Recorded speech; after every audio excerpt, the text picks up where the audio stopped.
네, 일단 그중에서 미용실 운영하는 걸로 추정되는 학부모가 올린 글입니다. 글 내용을 보면요. 일단 2019년도 1학기부터 아이의 행동이 뭔가 이상했다는 겁니다. 그러다가 2학기 들어서부터는 아이에게 어떤 틱장애 증상이 있다는 걸 알게 됐다고 밝힙니다. 그러면서 이게 학교에서 무슨 일이 있었던 건 아닐까 싶어서 확인을 해봤는데 아이가 교장실로 간 일이 있었다고 했습니다. 그러면서 이 일을 발단으로 지목을 했는데 같은 반 친구와 놀다가 손이 친구 뺨에 맞았고 선생님이 제 아이와 뺨을 맞은 친구를 반 아이들 앞에 서게 해서 사과하라고 했다. 이렇게 설명을 했습니다. 그러면서 교사가 학생들 앞에 이 아이를 홀로 세워두고요. 어떤 벌을 받으면 좋을지 한 사람씩 의견을 물었다는 겁니다. 학부모는 학교 측에 면담 요청한 자리에서 면담까지 요청을 했습니다. 그 자리에서 숨진 교사에게 이런 인민재판식 처벌 방식 지향해달라는 요청을 했다고 하고요. 아이를 일찍 등교시킬 테니까 안아주고 또 미안하다고 한마디만 해주면 좋겠다. 이 정도의 뜻을 전했다고 주장했습니다. 자, 틱장애. 제가 정말 이 얘기 꼭 드리고 싶어요. 보통 이렇게 말이죠, 박 변호사님. 네. 아이한테 무슨 문제가 생겼다, 장애가 발견됐다 그러면은 꼭 학교에서 문제가 생긴 거라고 이렇게 가정에서는 딱 판단을 해볼. 아니, 가정에서 보내는 시간이 더 많아요. 책임을 좀 전가하는 경우가 네. 많지요. 비슷한 상황 같아요. 근데 그게 좀 더 상황이 심각해지면 아동 학대로 봅니다. 이른바 정서적 아동 학대라고 봐서 문제를 삼았고요. 급기야 교사를 학폭위에 가해 교사로 이렇게 신고를 했고요. 학폭위 지금 결정이 좀 떨어지는데 이 학폭위에서 그 학부모 A 씨가 요구했던 부분들이 좀 놀랍습니다. 아이 학년 올라갈 때 지금 선생님 그 해당 교사 담임을 배제시켜 달라고 요청을 했고요. 또 해당 교사하고 다른 층에 좀 배정을 해달라고 하면서 2년간 학부모 요구를 좀 수용해 달라고 하고 수용을 지난해 안 했던 것 같아요. 그렇게 하니까 학부모가 교육청에 민원 제기를 했다고 합니다. 잠깐만요. 그 교사한테 학폭위를 걸었다고요? 네. 아니, 학폭이라는 거는 아이들이 싸우면 그 두 아이들을 이렇게 딱 올려놓고 그렇게 판단하는 건데 거기다 교사를 끼워 넣었다고요?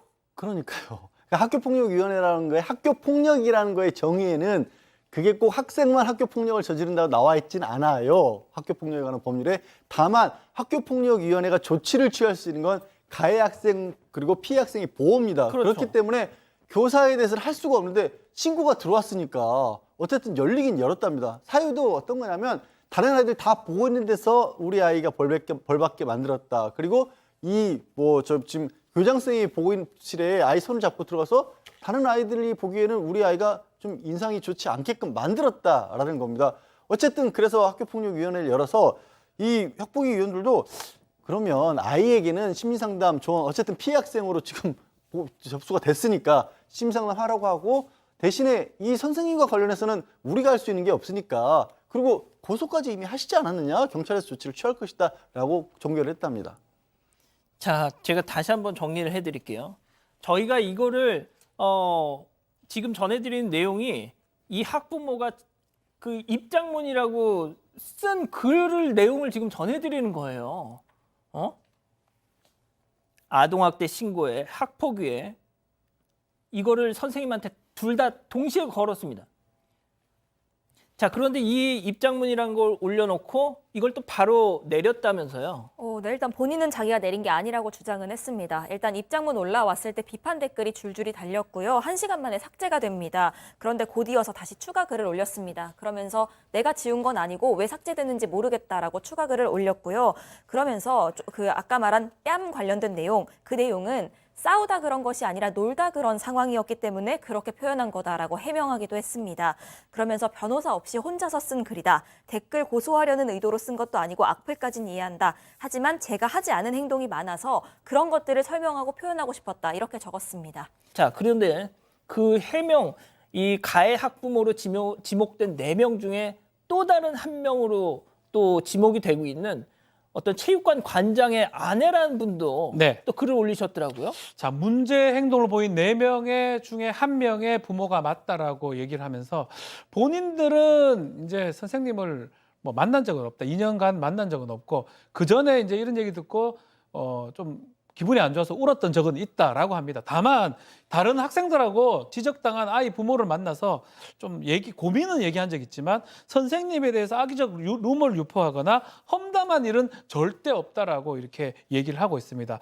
근데 그 해당 입장문이 게재가 되니까 누리꾼이 나와서 누리꾼이 이제 오셨군요. 말씀 잘 들었습니다라고 이제 글을 썼는데 아마 이게 순진 외교사 남편으로 추정되는 분이 아닌가 이렇게 예상이 되고 있습니다.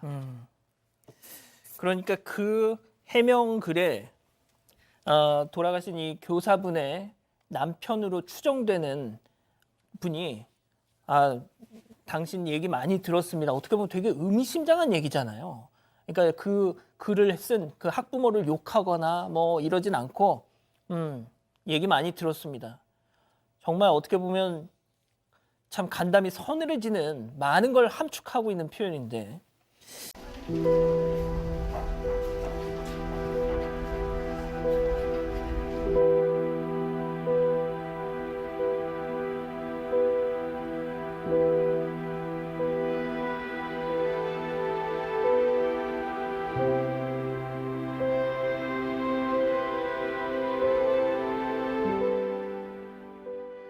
전혀 일반적이라고 볼 수 없는 일이에요. 학폭이라고 하면 보통 학생들끼리의 어떤 사안에 대해서 하지 상대로 선생님을 대상으로 하는 경우는 없거든요.